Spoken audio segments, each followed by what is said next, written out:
샬롬. 2023년 4월 8일 토요일 고난주간 사순절 40일째입니다. 기도하겠습니다. 주님, 오늘도 주의 말씀으로 하루를 시작합니다. 사랑하는 주님, 주님께서 무덤에 묻히신 오늘 절망 가운데서도 소망을, 고난 가운데서도 영광을, 죽음 가운데서도 부활을 들을 수 있는 영혼의 귀를 허락하여 주옵소서. 예수님의 이름으로 기도드립니다. 아멘. 오늘의 말씀은 마가복음 15장 42절에서 47절 말씀입니다. 이날은 준비일 곧 안식일 전날이므로 저물었을 때에 아리마대 사람 요셉이 와서 당돌이 빌라도에게 들어가 예수의 시체를 달라 하니 이 사람은 존경받는 공회원이요 하나님의 나라를 기다리는 자라. 빌라도는 예수께서 벌써 죽었을까 하고 이상히 여겨 백부장을 불러 죽은 지가 오래냐 묻고 백부장에게 알아본 후에 요셉에게 시체를 내주는지라. 요셉이 세마포를 사서 예수를 내려다가 그것으로 싸서 바위 속에 판 무덤에 넣어두고 돌을 굴려 무덤 문에 놓음에 막달라 마리아와 요새의 어머니 마리아가 예수 둔 곳을 보더라. 아멘. 42절입니다. 이날은 준비일 곧 안식일 전날이므로 저물었을 때에. 준비일과 안식일 전날은 같은 말입니다. 마가는 유대인이 아니어서 준비일 개념을 모르는 이방인들을 배려하는 것 같습니다. 이 준비일은 안식일에 노동하지 않기 위해 미리 모든 것을 준비하는 날입니다. 유대인들의 안식일은 토요일이므로 이날은 금요일입니다. 이 설명은 다음 절에서 아리마대 요셉이 예수님의 시체를 요구하는 이유를 설명하는 구절입니다. 유대인의 율법에 의하면 사람의 시체는 죽은 그날에 장사 지내야 했습니다. 더구나 다음 날이 안식일이므로 더더욱 그랬지요. 저물었을 때라고 하는 걸 보니 이제 안식일이 다가와 시간이 급박합니다.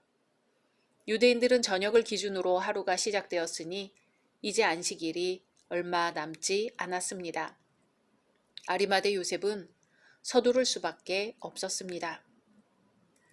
43절 아리마대 사람 요셉이 와서 당돌이 빌라도에게 들어가 예수의 시체를 달라 하니 이 사람은 존경받는 공회원이요 하나님의 나라를 기다리는 자라. 아멘.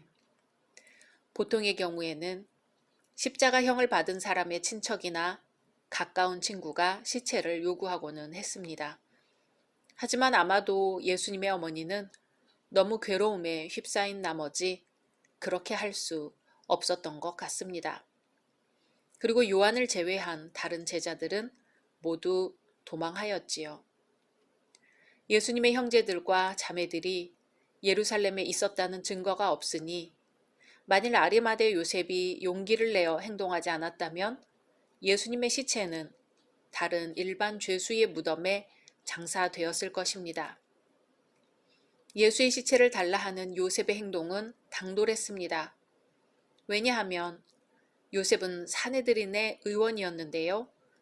사내들인은 바로 예수를 죽이는 일에 주도적이었기 때문에 사내들인 의원인 요셉의 이 같은 행동은 배신 행위로 보일 수 있기 때문입니다.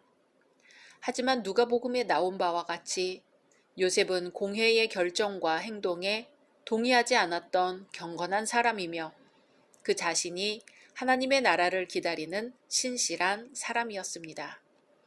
이러한 요셉의 당돌한 행동은 로마 당국에게 예수와 공범이라고 판단하게 할 수 있는 것이기도 했지요. 만약 로마 당국이 그렇게 판단하는 경우 요셉 역시 생명을 부지할 수 없게 되는 상황으로까지 몰리게 될 수도 있었습니다. 그렇기 때문에 요셉의 행동은 말 그대로 대담하고 용기 있는 것이었지요. 로마인들은 관례적으로 죽은 자의 가족이나 친척이 시체를 요청하면 시체를 가져다가 장사 지내도록 허락하였습니다. 하지만 정치범은 허락되지 않았습니다. 이런 점에서도 요셉의 행동은 매우 이례적이었습니다. 특별히 여기서 시체로 번역된 단어 소마는 죽음과 관계없는 단지 신체, 몸 등을 뜻하는 단어로서 정말 시체를 의미하는 단어인 프토마와는 엄연히 다릅니다. 그런데 복음서의 기자가 프토마가 아니라 소마라는 단어를 사용한 것을 보면 분명 예수님의 죽음을 바라보는 그들의 신앙을 엿보게 됩니다. 그들은 예수님의 죽은 시신 앞에서 죽음 너머에 있는 예수님의 부활을 소망하며 내다보고 있었던 것이지요. 요셉은 존귀한 공회원이었습니다. 공회원이라는 것 자체가 유대 사회에서는 최고의 상류층에 속하는 지위를 말해줍니다. 그런데 존귀한 공회원이라고 수식어가 붙었습니다. 일반적인 사내들인 의원이 아니라 매우 명망이 있고 사회적 영향력이 있는 사람임을 말해줍니다. 누가는 이 사람을 선하고 의로운 자로 사내들인의 예수 처형 결의를 찬성하지 않은 자라고 하며 마태는 이 사람을 예수님의 제자였다고 합니다. 그리고 오늘 말씀에서 마가는 이 사람을 하나님 나라를 기다리는 자였다고 합니다. 아마 이 사람은 경건하고 의로운 사람으로 하나님 나라를 깊이 기다리던 중 예수님에게서 그것을 보았던 것 같습니다. 그리고 예수님을 따르기로 했겠지요. 진심으로 하나님 나라를 믿었던 사람이기 때문에 모든 불리한 상황 속에서도 이렇게 당돌하게, 담대하게 예수님의 시신을 달라고 찾아갈 수 있었던 것입니다. 44절 빌라도는 예수께서 벌써 죽었을까 하고 이상히 여겨 백부장을 불러 죽은 지가 오래냐 묻고 아멘.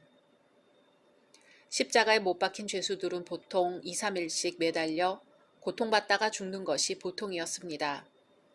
그러니 십자가에 달린 지 몇 시간도 안 된 때에 요셉이 예수님의 사망 사실을 알리며 시체를 내어달라고 했을 때 빌라도가 놀란 것은 당연합니다.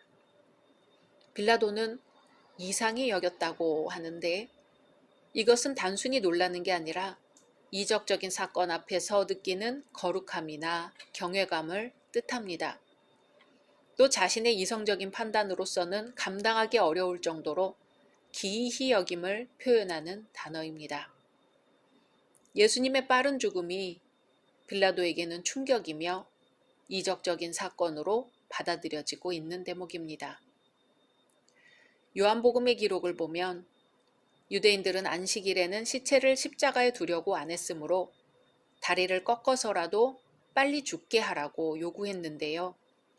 군병들이 예수의 양옆에 있는 죄인들의 다리를 꺾고 나서 예수님의 다리를 꺾으려고 보니 이미 예수는 죽어 있었다고 합니다. 시편 34편 20절 말씀과 같이 그 모든 뼈를 보호하시며 그 중에 하나도 꺾이지 아니하도다 하는 말씀이 온전히 이루어진 것입니다. 45절 백부장에게 알아본 후에 요셉에게 시체를 내주는지라. 매우 놀란 빌라도는 아리마대 요셉의 말이 고지 들리지 않았으므로 백부장에게 예수님의 죽음을 확인한 뒤에 그 시체를 내어주고 있습니다. 다행스럽게도 빌라도는 순순히 요셉에게 시체를 내어줍니다. 44절과 45절의 이 말씀은 로마의 통치자와 처형의 실무 책임자에 의해 예수님의 죽음이 확인되는 장면입니다. 일찍이 그리스도교의 적대자들은 가사설, 곧 가짜로 죽은 것이었다 하는 것에 대한 반증입니다. 그리고 빌라도가 대역죄로 유죄 선고받은 자의 시체를 가족이나 친척이 아닌 이에게 넘겨준 것은 매우 예외적인 것으로 이해하기 어려운 행동입니다.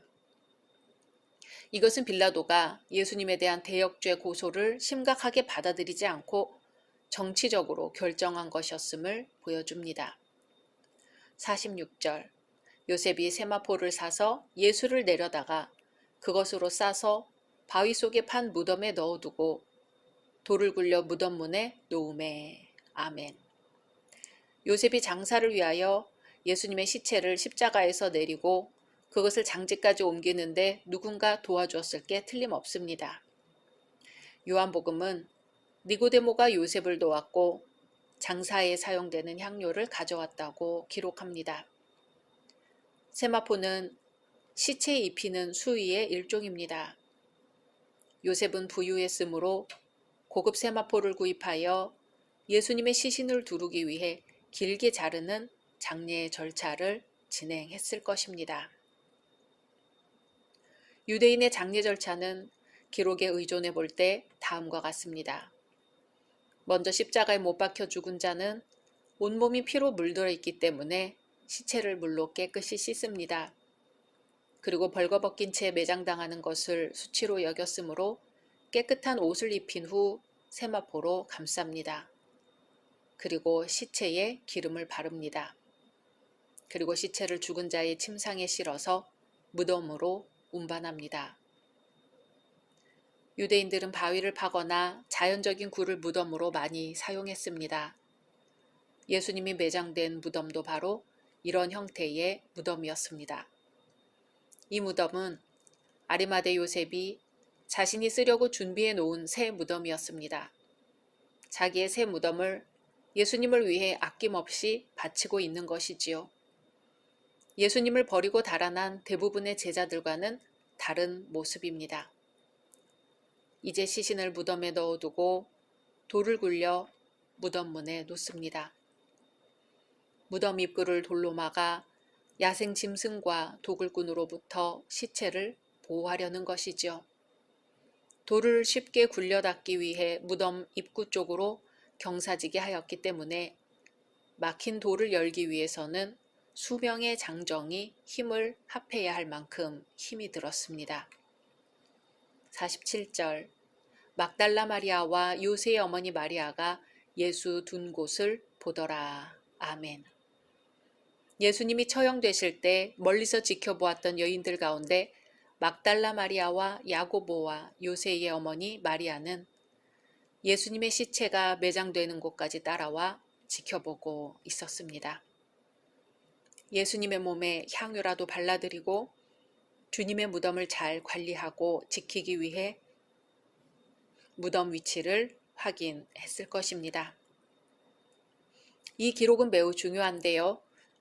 예수님의 부활을 증언할 때 예수님이 묻혔던 무덤을 정확히 알고 있는 사람들이 있었다는 사실이 매우 중요합니다.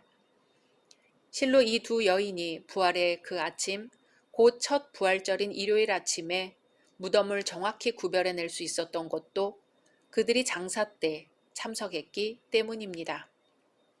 당시 유대 문화에서는 여인의 증언은 효력 있는 것으로 받아들여지지 않았음에도 불구하고 여인들의 이름을 그 증인으로 기록하고 있는 것은 여인들의 무덤 확인 사실이 역사적 진실성을 갖고 있다는 것을 보여줍니다. 왜냐하면 사실이 아닌 것을 말한다고 할 때 같은 값이면 증언의 자격도 없는 여인들을 말하기보다는 남자들을 내세울 것이기 때문입니다. 그럼에도 복음서 기자들은 예수님의 고난과 죽음을 기록하기 위해 당시 여인들의 활약상을 조금도 놓치지 않고 기록하고 있습니다. 이렇게 예수님의 처형과 장사는 완전히 종료되었습니다. 무덤에 묻히신 예수님을 생각하며 각자 말씀 묵상하신 후 주기도문으로 마치겠습니다.